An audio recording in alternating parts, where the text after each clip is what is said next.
Itutuloy pa natin ang ating pag-aaral in the Gospel of Matthew. At isa sa mga napansin kong pagpapala, kapag gumagawa ng pag-aaral in an expositional manner, ay natatalakay ang bawat bahagi at nakikita natin ng maayos ang pagkakatugma-tugma ng bawat section. Diba? Because sometimes, when we jump from one place to another, yun na yun. Kung ano yung pag-aaralan mo. Pero since we're going through a series on Matthew, mas madaling maintindihan yung tinatawag nating context. Bakit sinabi ang mga katagang iyon o bakit siya nangyari? Okay? And so we'll be dealing with the last part of Matthew 18. At ito po yung commonly na tinatawag na the parable of the unforgiving servant from verses 21 to 35. At bahagi pa rin ito ng theme sa Matthew 18 patungkol sa kasalanan at pagpapatawad. So imagine that, about sin and forgiveness. Tatalakayin natin sa tagpong ito, first of all, the occasion. Ano nga ba yung pangyayari? Okay, bakit ito ibinigay ng Panginoon? And then of course, the parable itself, ang talinhaga na ibinigay ng Panginoon. At sa talinhagang ito, makikita natin in Matthew 18, ano yung problema nung isang alipin? The servant's problem. Pangalawa, ano yung tanging magagawa ng isang alipin ito na malaki ang problema? At paano niya ginawa yung hindi mo inaasang gagawin niya? Doing the unthinkable. And of course, there are many other lessons throughout this passage. But may God be pleased to bless us as we think and ponder upon His words. Let us commit this time to the Lord in prayer. Purihin ang inyong pangalan naming Diyos sapagkat kayo po ang dakilang Diyos na dumirinig ng panalangin ng inyong mga anak. Bago pa namin sabihin, Panginoon, ay alam na ninyo. And you know what is best for us, O Lord. At gaya ng panalangin ng mga alagad, teach us to pray, for we do not know what we ought to pray. Tulungan nyo na ang aming mga panalangin ay nakasentro sa inyo. Tulungan nyo na ito ay puno ng inyong mga salita. Tulungan nyo, Panginoon, na hindi lamang namin binabanggit ang mga salita, pero totoong nais namin na makipag-usap sa inyo at mailahad ang aming damdamin, ang aming isip, sapagkat kayo ang nagpapaanyaya sa amin, Panginoon. At bigyan nyo rin kami ng puso at isip na handang tumanggap ng inyong mga salita sa inyong mga pagtuturo sa pamamagitan ng banal na Espiritu. At panalangin namin, Panginoon, na sa hapong ito, pagpalain nyo po ang panahon ng aming pag-aaral ng inyong salita at nawa maging isang bagay na may apply din sa aming buhay. Pagpalain niyo po ang bawat isa at tinabili namin ang lahat sa pangalan ng Panginoong Hesus. Amen. Again, we go to Matthew 18 from verses 21 to 35. Once again called as the parable of the unforgiving servant. Tingnan muna natin yung binabanggit na pangyayari dito, the occasion. Notice in verse number 21. Then Peter came to him and said, Lord, how often shall my brother sin against me and I forgive him? Up to 7 times? Now remember na talakay na yung issue ng kasalanan. So natural, nasa isip ngayon ni Peter and marahil ng ibang mga lagad, paano naman yung issue ng pagpapatawad? Now this is a natural question sapagkat sa kaisipan ng mga Hudyo, hanggang 3 beses lang, ayos na. Pag lumagpas ka na doon, medyo sobra na yun. And I think this comes, sabi nga nila, dun sa interpretation nila of certain passages of Scripture in the Old Testament. An example would be Amos 1:3 tsaka Amos 2:6. Ang sinasabi sa Amos 1:3, Thus says the Lord, For 3 transgressions of Damascus and for 4, I will not turn away its punishment because they have threshed Gilead with implements of iron. At sa chapter 2 verse 6, halos pareho rin ang pinapatungkulan naman ng Israel. So sabi ng Panginoon, hindi niya aalisin ang parusa sa kanila, sa mga nagkasalang ito. Kahit 3 pa o 4 na kasalanan iyan. So because of the wrong interpretation ng mga Jewish scribes, ginawa nila ngayong hanggang 3 lang ang kasalanan mo. Huwag ka nang lalagpasan. Ganun sila ka-stricto eh. Hindi naman yun ang ibig sabihin. Of course, the term 3 or 4 times, ang ibig lang sabihin nun, multiple transgressions. Marami. Hindi siya specifically na yun lang ang bilang. At ito rin, in application, kaya nung tinatanong ni Peter, medyo generous pa siya niyan. You would imagine, kung hanggang 3 lang, di dinagdagan niya ng konti. Doble pa. Hanggang ilang beses kami magpapatawad, Panginoon, kapag nagkasala yung kapatid ko, 7 beses. Siguro matutuwa na sa kanya, Panginoon, iniisip niya. But again, gagamitin ng Panginoon, hindi hanggang doon lang. Remember, the number 7 is a divine number. It speaks of completeness. Gagamitin ng Panginoon to teach them and hopefully to teach us a very important lesson. Ano yun? Sa 22, Jesus said to him, I do not say to you up to 7 times, but up to 70 times 7. Ano agad makikita natin? Ang totoong pagpapatawad, hindi nagbibilang.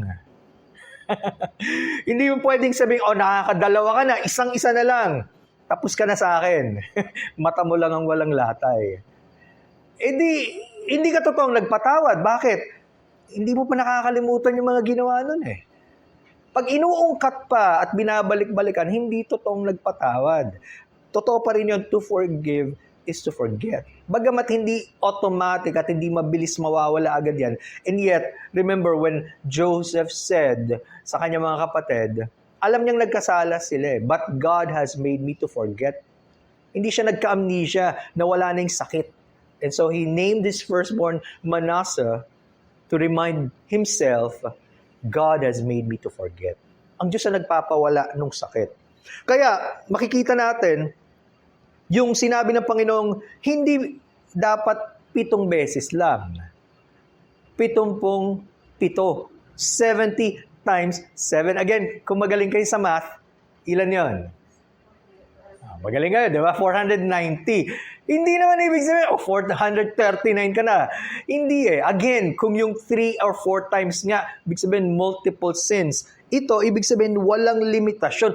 Kung ang Diyos ay nagpapatawad without any limitation, yun ang gusto ng Diyos na magaya natin from Him. Tinuturo ng Diyos ito, lalo na sa mga anak niya, sa mga tagasunod niya, hindi natin bibigyan ng limit. Bakit? Kasi nga, hindi natin alam kung kailan tayo una magkakasala sa Diyos at hindi rin natin alam kung kailan magkakasala yung iba sa atin. But again, because of our human frailties, yung kahinaan natin bilang tao, nangyayari talaga yan. So gagamitin yung occasion to teach at ididiin niya ngayon yung point by teaching a parable. Notice the parable again of the unforgiving servant from verse 23. Therefore the kingdom of heaven is like a certain king who wanted to settle accounts with his servants. Now yung term na settle accounts, tama yung gawin, lalo na kung merong may pagkakautang, tama naman talaga magbayad ng utang. Di ba? So, settling accounts is just normal. It's natural. Hindi dapat tinatakasan sa kahit anong level. Kahit kabady-bady mo yan, matagal mo ng kaibigan, kapamilya mo, dapat talaga sinesettle kung ano man ang merong hindi pagkakaunawaan o merong pagkakautang. Lalo na kung yung hari ang inutangan. And you could just imagine paano nangyari ito. No? But again, the Lord wants to make the point clear. You will notice na meron itong spiritual meaning sapagkat ikinumpara yung kaharian ng Diyos sa isang hari at kung papaano mayroong pagkakautang sa kanya ang isa sa kanyang mga alipin. So it has a very spiritual meaning. Now, and so we would immediately think, paano ba ang Diyos sa atin? Binabasa pa lang natin yan, paano ba ang Diyos sa atin at paano ba tayo sa Kanya sa ating relasyon? Okay? So, magsisettle na ng account yung hari, at ang sabi sa verse 24, and when he had begun to settle accounts, one was brought to him who owed him 10,000 talents. Kailangan ma-appreciate natin to. Bakit? Ang isang denarius ay katumbas ng isang araw na sweldo. A day's wage. Ang isa namang talent ay 16,000 denarii. Nakaya. Ibig sabihin, ang isang common laborer, kailangan ng 6,000 days o 16,000 years na pagtatrabaho para mapunuan niya yung isang talento. Nakaya. Kung isang araw is called denarius, isang araw na sweldo, para mabuo niya yung isang talento, kailangan niya ng 16 na taong pagtatrabaho or 6,000 days. Ganun kalaki ang isang talent. Pero hindi lang yun ang pinag-uusapan. Now, nung in-imagine ko to, ano na ba ang minimum wage sa Pilipinas? Ang pinakamataas pa rin na may minimum wage is NCR. Ganun naman palagi, di ba? National Capital Region. At nung latest figure na tinignan ko, sabi doon, 610 pesos supposed to be. Sa NCR yan. Ibig sabihin, sa ibang regions of the Philippines, mas mababa pa. So para mas madali nating ma-figure, lagay na lang natin sa average na 500 pesos a day. Okay? In fact, nakita ko nga kung gaano tumaas na rin ang sweldo ng mga ordinary laborer eh. Diba? Pag nagpagawa ka, magugulat ka, ang taas na ng sweldo nila. Okay naman tumataas. Kaya lang sana may pambayad ka. Okay. So, just to make it simpler, 500 pesos pagpalagay na. Kung 500 pesos at kailangan ng 6,000 days, 6,000 araw para makuha mo yon, yung isang talent, ilan ngayon ang figure sa magaling sa math? That would be about 3 million pesos. Isang talento pa lang yan. 3 million pesos. Now, ang pinag-uusapan dito, hindi isang talent, 10,000 talents. So, tandaan nyo, even with the parable of the talents, hindi talento pinag-uusapan. It's a unit of money. Yung kanilang pangangalakal, yung pera nila, either in gold or in silver. So, anong gagawin mo ngayon? 10,000 talents times 3 million would be 30 billion pesos. Ibig sabihin, number 3, dagdagan mo ng 10 zeros. Hindi pa ako nakakita ng ganong karaming pera. At ang hirap imaginein. Di ba? Hindi natin kayang isipin yon. At dito nyo makikita, bakit napakalaki ng problema ng aliping ito. We'll be looking at the servant's problem. Ano yun? Sabi sa 25, natural to eh. But as he was not able to pay, his master commanded that he be sold with his wife and children and all that he had, and that payment be made. Napakalaking amount, 30 billion pesos. Paano mo babayaran yun? Hindi niya kaya. Nagalit siyempre yung king. Siyempre sa dami ng kanyang affairs, nakitang may utang to na malaki. At one thing you would notice, hindi pinag-uusapan at hindi binanggit paano siya nagkaroon ng ganung kalaking utang. Hindi na mahalaga yun in this story. Ang mahalaga, malaki ang kanyang pagkakautang, imposibleng bayaran. Ang tangi lang magagawa bilang parusa, siya, hindi lang siya, damay kanyang buong pamilya. Kailangan silang ibenta hanggang mabayaran. Nakita niyo yan? The Lord was really making the point very, very clear, lalo na sa mind ng mga Jews. Wala nang mas lilinaw pa dyan.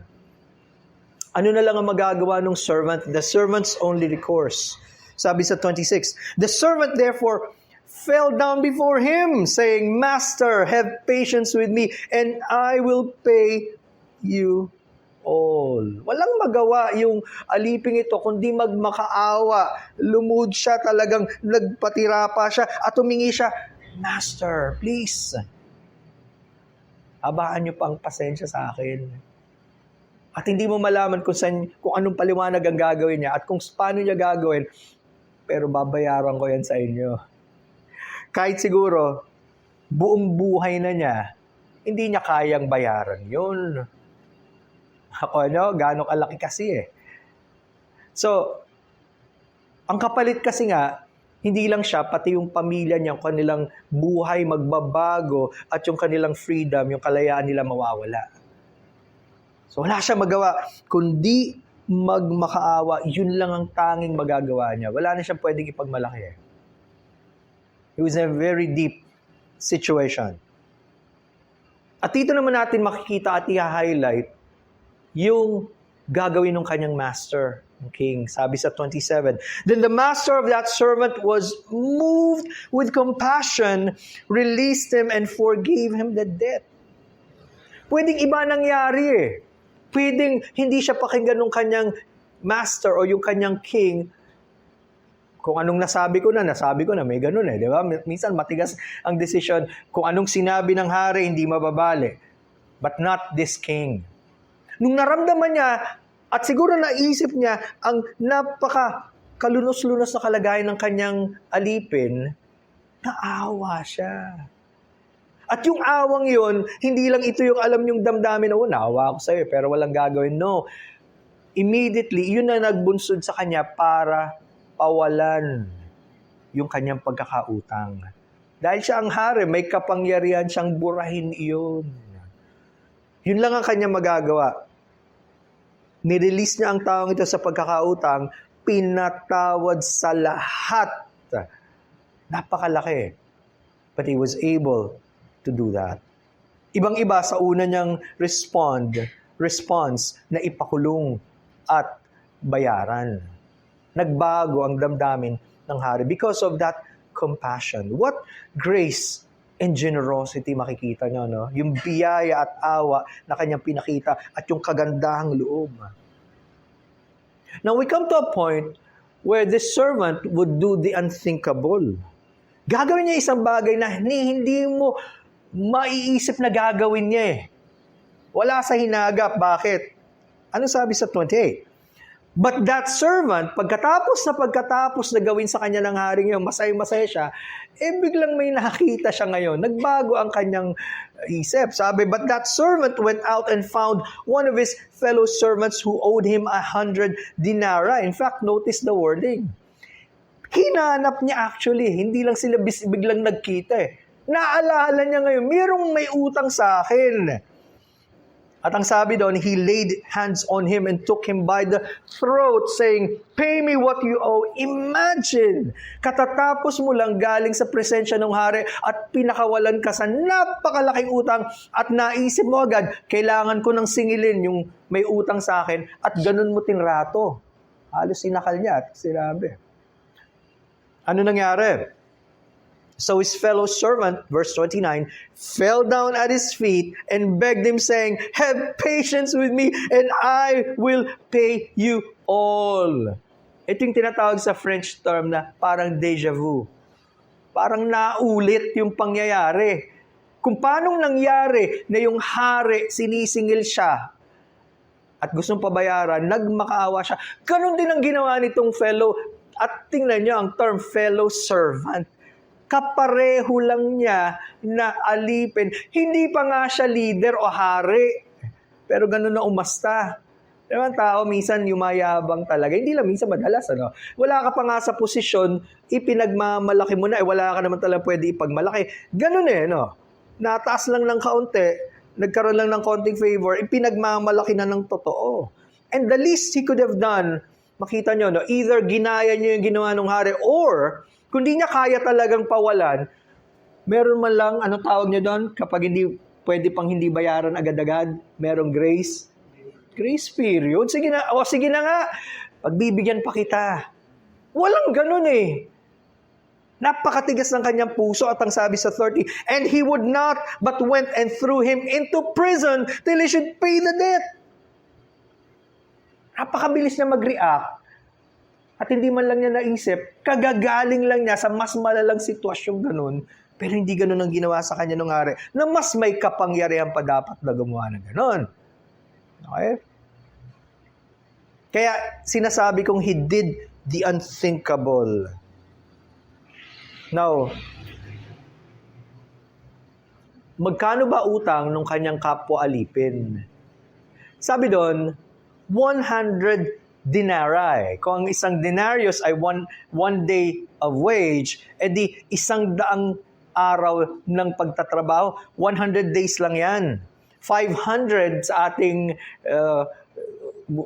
standard wage dito sa Pilipinas, marahil, times 100, hindi mahirap i-calculate, ilan yan? Magaling sa math, 4 na 0, 500 times 100, 50,000 pesos.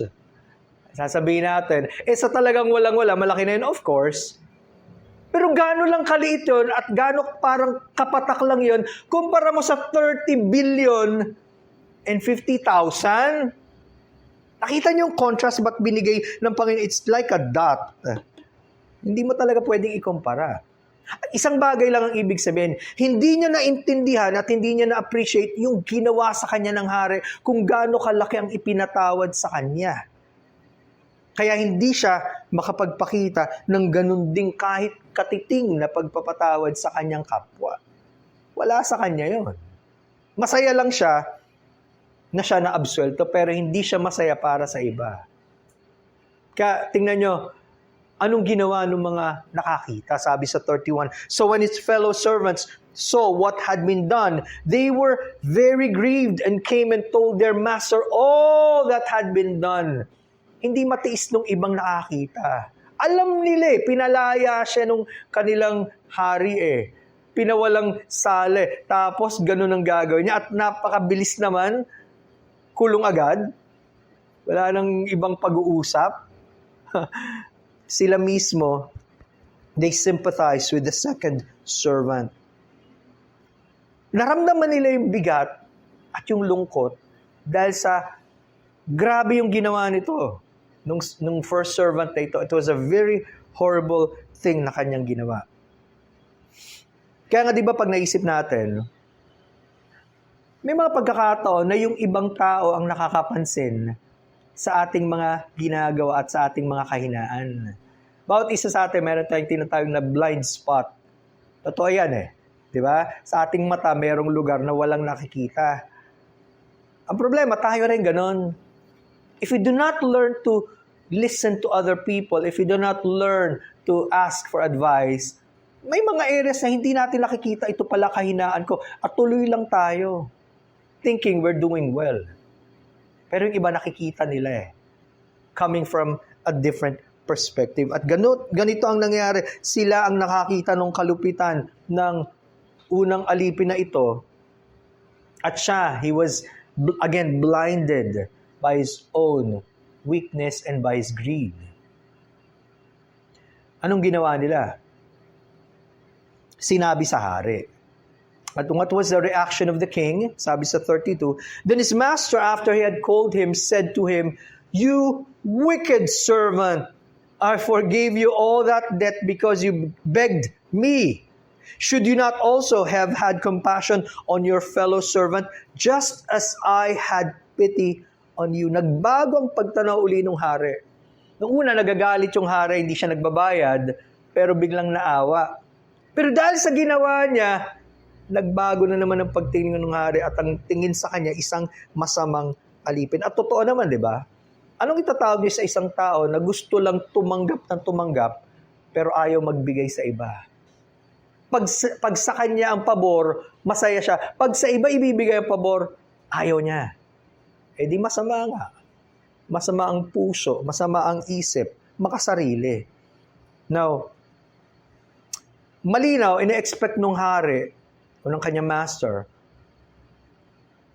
sa laki ba naman ang ginawa ko sa iyong pabor? Hindi mo kayang gawin sa isang mas maliit lang ang ginawa sa iyo? That was supposed to be the natural reaction. Yung pagpapakita din ng awa. Pero wala Again, matigas ang kanyang puso. At ang sabi sa 34, and his master was angry and delivered him to the torturers until he should pay all that was due to him. Nawala yung favor niya ngayon from the king. Okay? At kailangan niya ulit bayaran yung supposed to be binura na. At yung tormentors or torturers na binabanggit, probably ito yung mga tinatawag na judges or pwede rin yung mga prison keepers. Kung sino yung magdidesisyon sa tamang gawin. Hindi necessarily mag-naisip kasi natin, tinotorture, pinapahirapan, hinahagop. Hindi naman ganon. Maaaring sila yung magbibigay ng paghatol sa puntong ito hanggang siya ay makulong at hindi mo alam kung paano niya ngayon babayaran, nakakulong siya. Okay? And ang point ng Panginoon, sabi sa 35, "So my heavenly Father also will do to you, if each of you from his heart does not forgive his brother his trespasses." Napaka laking pagpapaalala. It's a very, very solemn reminder. Wala sa ating sino mang exempted. Okay? Meron din tayong same tendency, just like this first servant, na maging harsh, maging malupit sa iba. Di ba? Pag tayo ang inaapi, gusto natin justice o makatarungan, dapat wag naman ganyan. Pero pag iba, okay lang. Pwedeng ganun eh. Kahit na naging mabuti ang Diyos at mapagbiyaya sa atin. Now again, matagal na nating sinasabi, pag ang parables, tinitingnan natin, hindi necessarily lahat ng detalye ay kukunin natin. Because that might not be the point of the parable. For example, kung pinag-uusapan, marahil ang Diyos nagkaroon ng biyaya at awa sa atin at pinatawad tayo sa kasalanan natin. Ibig bang sabihin, nawawala ang kaligtasan natin kasi tinanggal yung pribilehiyong binigay sa una? Hindi yun ang point. Again, hindi yun ang point of the parable. Kaya may mga tao kasi they press all of the points of a parable, tuloy nagkakaroon ng maling katuroan. Hindi po yun ang tinuturo. Ang tinuturo, malaki ang pagkakautang, ang Diyos pwedeng magpatawad ng sagana at hindi siya kailanman umaalala ng ating kasalanan. Diba? As far as the east is from the west, so have I forgotten your sins. Inilayo niya, kinalimutan niya ang ating kasalanan. And again, dito tayo magpapasalamat sapagkat ang Diyos hindi pa bago-bago ang isip. One time, mabait ka, oh, you have my favor. Ay nako, after a week or so, may ginawa kang hindi ko gusto. Wala na, hindi na kita anak. Hindi ganun ang Diyos eh. Kahit hindi tayo karapat-dapat, siya yung nagkaloob sa atin ng masagana. Tingnan niyo yung, alam niyo yung Romans 3:24, di ba? Romans 3:24. Being justified freely by His grace through the redemption that is in Christ Jesus. Yung katubusan binibigay ng Panginoon, walang bayad yun, libre. Bakit? May nagbayad. Kasi ang Panginoong Jesucristo. Kaya nga hindi siya libre dahil walang halaga. Naging libre siya dahil may nagbayad at malaki ang kanyang ibinayad, yung kanyang buhay, yung kanyang dugo. How can we ever forget yung ginawa ng Panginoong Jesucristo? Ang sabi ng Panginoon diyan, again, going back to our passage, "So my heavenly Father also will do to you if each of you from his heart," notice that term, from his heart, "does not forgive his brother his trespasses." Ang totoong pagpapatawad, and this makes the command clearer at may greater emphasis. Bakit? Ang totoong pagpapatawad galing sa puso. Bakit? Una, na-appreciate mo, pinatawad ka ng Diyos, kaya mong magpatawad ng totoo. Hindi lang yung sinasabi ng mga tao, sige na nga, patawarin na kita para matapos na lang. Nagpatawad ka pa. Parang galit pa eh, no? Hindi totoo yun eh. Diba? Pag na-appreciate mo paano ka pinatawad ng Diyos, it will come from the heart, sincere, hindi napipilitan. Sabi nga ni Spurgeon, "If we forgive in words only, but not from our hearts, we remain under the same condemnation." Isang bagay lang pinapakita. Hindi mo kaya magpatawad, baka hindi ka pa totoong napatawad. Ano pa rin ang paghatol ng Diyos? "So my Father, my heavenly Father, also will do to you." Again, sabi nga natin, hindi lahat ng parts of a parable dapat kunin and to be known para maging doctrine. Bakit? Mali na isipin, ang hindi pagpapatawad sa iba would be considered the unforgivable sin or unpardonable sin. Hindi yan yung sabi sa Bible. No? Pag hindi ka nagpatawad, di ka rin patatawarin na, ano nangyari? Sa'yo nakadepende? Of course na. Ang pagpapatawad ng Diyos nakadepende sa kanyang kabutihang loob, sa kanyang awa, hindi sa atin. So wag nating gawing parehong equation yon. Mas mainam na isipin natin, again, yung pagpapatawad ay patunay na tayo ay pinatawad ng Diyos. Kaya hindi natin pwedeng sabihin, napakalaki ng ginawa mo sa akin, hindi kita kayang patawaran. Ilagay natin, gaano kalaki ba yung kasalanan natin sa Diyos, pero pinatawad pa rin niya tayo. Tama ang comparison ng Panginoon From 30 billion pesos to 50,000, walang comparison. So sa isang nakakaunawa, hindi pwedeng maging dahilan para hindi magpatawad. Pero tandaan nyo to, yung habitual unforgiveness, yung palagiang hindi ka mo kayang magpatawad at palagi kang nagtatanim ng galit sa iba na hindi mo ma-release sa Diyos, again, might be a sign or a showing hindi ka naabot ng pag-ibig at pagpapatawad ng Panginoon kasi mahirap sa iyo, mabigat Hindi natin sinasabing walang pagkakataon na mahihirapan tayo magpatawad. Sapagkat totoo naman, lalo na kung masakit talaga yung ginawa, but eventually tutulungan tayo ng Diyos sa patambiyaya ng Diyos. And in this case, ang Diyos ang gusto nating malugod. Hindi sarili natin, hindi lang ang ibang tao, ang Diyos unang-una. Sinulat nga ni Franz, those who will not forgive cannot expect to be forgiven. Ang lakas-lakas ng loob natin, di ba? Lord, patawarin niyo ako, laki ng ginawa ko sa kasalanan. Pero yung isang taong gumawa ng kasalanan, ayaw natin agad-agad magpatawad. Pag-isipan ko pa, gumawa ka muna ng ilang penitensya. Hindi naman ganun ang Diyos sa atin Di ba? James 2:13 ang sabi, judgment is without mercy to the one who has shown no mercy. Tingnan niyo yan. Sa panahon ng paghatol, yung hindi nagpakita ng awa sa iba, baka hindi na siya pagpakitaan ng awa. Nakakatakot, di ba? It's really a searching of our hearts. Ano bang kalagayan ng puso natin?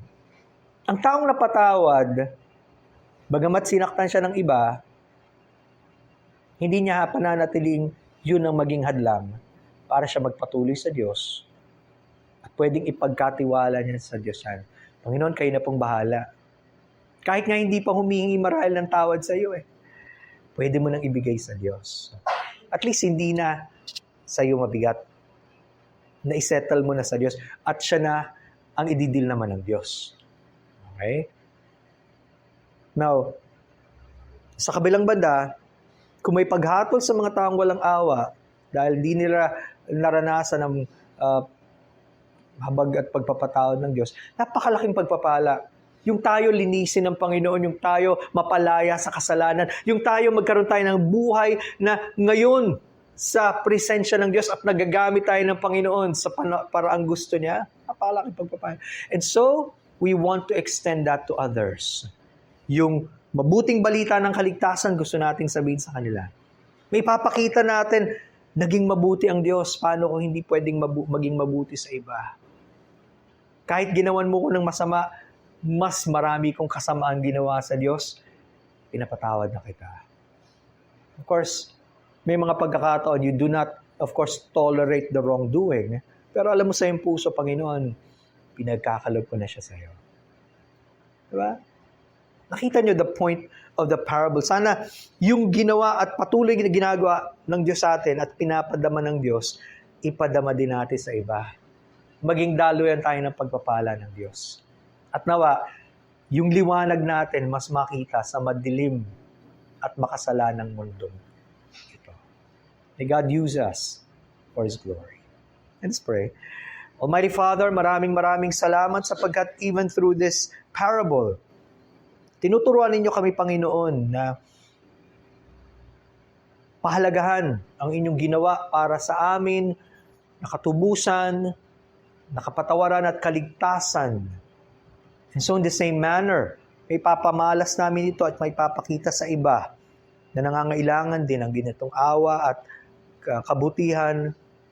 Salamat, Panginoon, dahil ginawa ninyong malinaw na wala kaming dahilan para magtanim ng sama ng loob o marahil patuloy ang kati ng mga kasalanan, kundi sa pamamagitan ng dugo ng aming Panginoong Jesucristo, alam namin na kayo po ang naguhugas ng aming kasalanan at marahil ng kasalanan ng iba. And so we pray, help us to proclaim to them the good news of salvation, makilala nila kayo bilang kanilang tagapagligtas, at kayo din makita sa amin ang napakalaking pagbabago na inyong ginawa na hindi namin kayang gawin kung sa aming sarili lamang. Salamat po sa bawat isa at pagpalain niyo po kami maging sa aming paghiwa-hiwalay. We commit all of these things in the mighty and precious name of our Lord Jesus Christ.